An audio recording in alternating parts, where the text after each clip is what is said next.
Tila mayroon daw favorite contractor si Pangulong Bongbong Marcos sa Ilocos Norte. Yan ang inilahad ni former Ilocos Sur Governor Chavit Singson sa isang press conference ngayong araw. Ang contractor daw na ito, walang iba kundi ang Megapolitan Builders and Construction Supply. Bawal yan, pero paborito na ng kontraktor. Karamihan, bilyon ang binigay sa kanya. Malalim daw ang ugnayan ni na PBBM at ng kanya umanong paboritong kontraktor sa Ilocos Norte. Mula nang maupo ang Pangulo, lumobo raw ang mga kontratang nasusungkit ng kumpanya mula sa gobyerno. Ang detalye sa exclusive agenda report ni Joash Malimban. Noong konsal pa lang itong si Alcid, kontraktor na, paborito na ni Bongbong Marcos na kontraktor ito. So, wala na silang hiya. Konsyal pa lang, ha? Favorite contractor na ito ni Marcos. Mayor na, binigyan pa ng bilyones na construction. Isipin mo ha, mayor na, meron contractor pa rin siya ng gobyerno na pinagbabawal. Ayan po'y napakalinaw ng pagkasabi ni Governor Singson, ni former governor. Mantakin mo, mayor na daw. Itong kaibigan ni Marcos, nakakatanggap pa ng proyekto sa pamahalaan. Allegedly. Ganong katindi. At ito nga, ni-research din mismo ng bilyonaryo. Totoo ba yung sinasabi ni Governor Chavit? Kasi remember ito po'y hindi lang basta-basta akusasyon. Ito po'y may ebidensyang inilabas si Chavit. At pinag-aralan din ng bilyonaryo. Sinisigurado, totoo ba yan? At ito napatunayan nila. Matindi. Flood control sa Ilocos Norte. Una nang iniulat ng Billionaire News Channel na direktang pagmamayari ni incumbent Lawag City Mayor James Brian Alcid ang Megapolitan Builders. Hanggang sa kasalukuyan, pangalan niya ang nakalagay bilang authorized managing mayor na yan ha. Tandaan ninyo, pinagbabawal sa batas yan. Even mayor siya pa rin ang managing officer saan ka nakakita nun sa Pilipinas, mga kababayan? Bawal. Bawal. Nasa batas. Politiko ka. Pumasok ka sa proyekto na sa gobyerno, ikaw ang mayor. Anak ng tutsang kalabaw yan, no? Katarantaduhan, di ba? Tapos ang may ganang pakulong ni Marcos, etong sila Pokis, kagaguhan Gago! officer ng kumpanya sa DPWH Contracts. Kahit na 2022 pa siya nagsimulang umupo sa pamahalaan bilang konsehal. Matapos si endorso ng Team Marcos noong 2025 elections, tinalo niya sa pagkaalkalde ng Lawag City si former Mayor Michael Marcos Quion, isang kilalang kritiko ng pamilyang Marcos. Kahit nanalo, tinalo niya isang Marcos na kritiko ni BBM. Ito kaaway ito ni BBM, pero Marcos ito tinalo. Mantakin mo, natalong isang Marcos doon sa lugar nila. Ano nangyari yun? Tanong natin kay Chairman George Garcia. Alam mo naman yun, si Himala, kasalanan ba? Humingi ako sa'yo ng Himala. Napinsang buo siya ni PBBM. Sinuri ng Billionaire News Channel ang mga kontratang napanalunan ng Megapolitan Builders. Yan. 2016 hanggang 2025. 2016 hanggang, ayan. Abot sa 334 contracts worth 8.8 billion pesos. 8.8 billion. Wow. Mga kababayan, billion ito. Pag 8.8, so sabihin mo na i-round up na natin sa 9. Okay, 9 billion na proyekto. Ibig sabihin yan, 9,000 million. Ganon kalaki yun. Yung 1 milyon na nga lang. Ang hirap ng bayaran sa credit card. Ayan, 900. Ay, 9,000 million. Kasi 9 billion ang nakubra ng kumpanya. Pero kung hihimayin ito, tila mas malaki pa ng 5 beses ang nakubrang kontrata ng Megapolitan Builders mula 2022 hanggang 2025. 2022 times 5. Ito hindi ito si Chavit lang. Bilyonaryo na, isang media na ang naglabas nito. Na talagang nag times 5 yung kanyang nakuhang kontrata sa gobyerno. Kaysa 2016 hanggang 2021. From 2016 to 2021, 152 contracts worth 1.9 billion peso. Nung 2016 to 2021, that is more or more 5 years. Ha?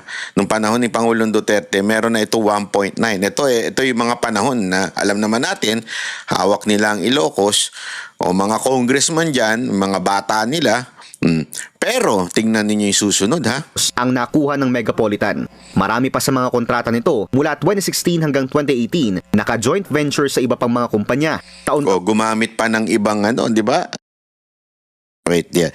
Yan yung ginagawa nila para makalusot joint venture, di ba? Gumamit pa sila ng iba kasi siyempre nahiya pa sila kay siguro iniisip nila hindi atin itong speaker ni Duterte. So, kailangan medyo palusutan muna natin. Di atin to. Pero nung 2022 na, tingnan nyo, garapalan na.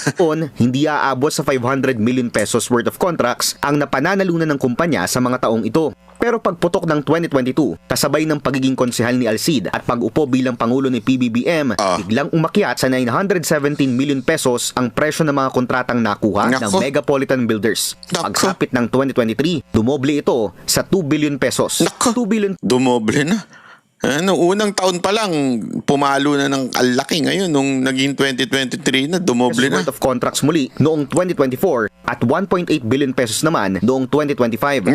Sa kabuuan, aabot sa 6.9 billion pesos ang presyo ng mga kontratang nakuha. Yung kanina kasing almost 9 billion, kasama yung 2021, kasama yung 2016 to 2021. So kung tatanggalin mo yun, ito na daw yung from 2022 hanggang ngayong kasalukuyan, ay 6.9 billion. So i-round up natin 7. So 6.9. Kumpanya sa loob lang ng 3 taon mula 2022. Malayong malayo sa 1.9 billion pesos worth of contracts na nakuha nito sa loob ng 5 taon mula 2016. So, imaginein mo malayong malayo from the 5 years na hindi si BBM ang presidente, at nung naging presidente in 3 years, ang laki ng nilobo. Ano ibig sabihin nun? Hindi. Tanga na lang ang magsasabing, it's a coincidence. Ano kayo sasabihin ni Auntie Claire? Ayan na lumalabas na. Sasabihin niya, walang kinalaman si BBM dyan. Singhot pa ng utot. Yan naman ang ginagawa ng mga ngayon Singhot ng utot ni BBM. Tapos, ilalabas nila sa bibig nila, iba. Pero akala nila mabango, mabantot din. Parang nagkaroon ng utot sa bibig. Tama, mali. Hanggang 2021. Hindi pa kasama dyan ang JC08. Ito pa, meron pang JC08 Builders. Talagang, sino naman to? Isipin mo yung pagiging garapal. Nagkaroon ng extension. Ano tong extension? Pakingge. Builders Corporation na nakakuha ng 123 contracts worth 679 million pesos mula 2024 na nakapangalan naman sa kapatid ni Alcid. Kita niyo yung katarantaduhan, Gago! Nag-extend. Para bagang sinabi, dagdagan pa natin. Ikaw na may-ari nito isang kumpanya na to. Dinoble yung kumpanya para doblede yung kikitain, di ba? Ganon katindi ang ginagawa nitong mga to. Again, hindi po ako nagsabi niyan. Hindi po ako nag-akusa niyan. Nag-akusa po niyan si Chavit Singson. At ito naman, report ng bilyonaryo. Tayo po ay nire-report lang. Nire-reactionan lang natin yung sinabi ni Governor Singson at itong bilyonaryo na matindi talaga. Imagine niyo mga kababayan, ito ay may ebidensya. Asa na yung mga quote-unquote na anti-corruption kuno na mga kakampuet at mga teroristang makakaliwa? Asa na kayo? Ito, ang linaw pa sa malinaw. Huwag na kayo magtitingin kung saan-saan. Pupunta na naman kayo Davao. Yung mga mga makakaliwang terorista, laging sa Davao nakatingin. Ayaw tumingin sa taas, lagi nakatingin sa baba. I mean ang baba, yung south, ha? Ganon eh. Sinubukan ng Billionaire News Channel na kunin ang panig ni Mayor Alcid pero hindi ito tumugon sa aming mensahe. Kung ayaw mong, dito ka na lang, magsalita. Sa ko, Mayor Alcid, ikaw ay malayang kontakin mo ako. Kung gusto mong banatbyofficial@gmail.com, kontakin mo ako kung nais mong marinig ang iyong panig. Paririnig natin ang iyong panig dito sa ating himpilan. Kasi inakusahan ka ni Governor Singson. Bata ka daw na BBM.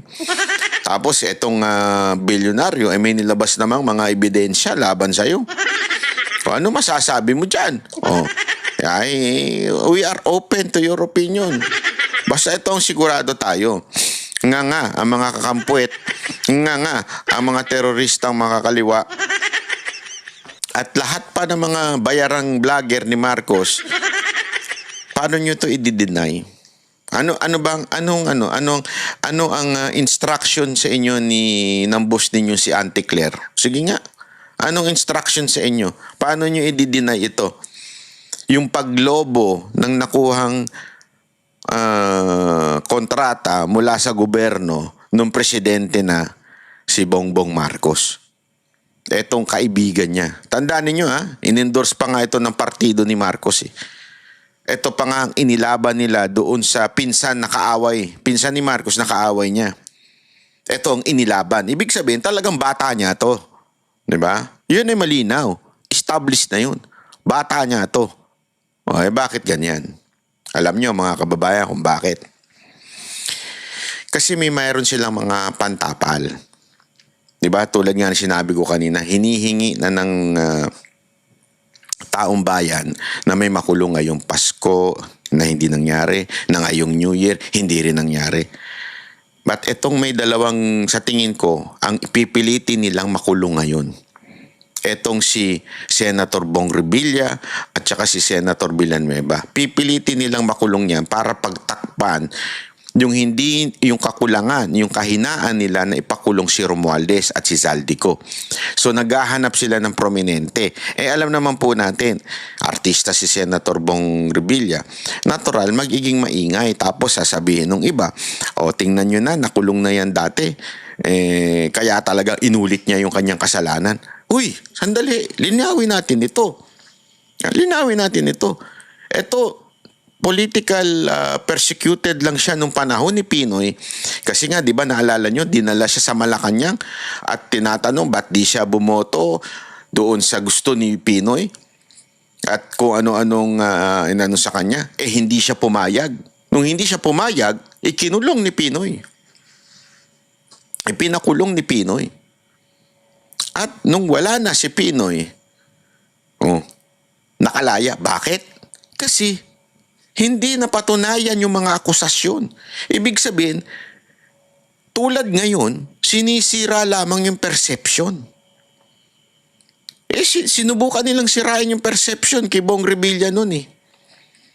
Ngayon, tandaan ninyo nung pinakulong yan, nung panahon ng mga dilaw, yan ang nakikitang tatakbong presidente nung panahon na yun. Kaya ini-eliminate na nila yung mga possible na tatakbong presidente nun. Kaya ipinakulong yan.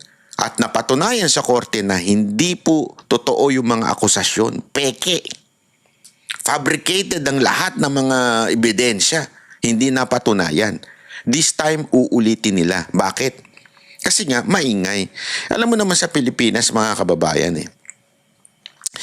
talagang maingay pagka artista ang Ako, hindi naman sa inaano natin ng mga artista. Siyempre kasi pag artista, pag tumakbo, para bagang walang karapatan tumakbo, ganyan. Di ba? Lalo na yung ginagawa ni Lito Lapid dyan sa Senado. So, para bagang masarap pagtripan yan. Easy target, ika nga. Di ba? Easy target si Senator Bong Revilla. And it will create so much noise. Not only in the Philippines, but also in other countries, OFWs. It will create, kasi yan yung mga tipo ng tao na dali mo sa ibang bansa pagkakaguluhan. Hindi katulad nung si Vice Ganda na hindi nakikilala nung isang OFW. Ito si Bong Revilla, kilala ho ito kahit saan mo dalhin. Kaya nga, pag ito ang naikulong, iniisip ni Marcos o ng gobyerno niya na tatahimik na pagdating sa pagpapakulong kay Speaker Romualdez, kay dating Speaker Romualdez. Yun ang tingin nila. Diba? Pero hindi na nila maloloko taong bayan.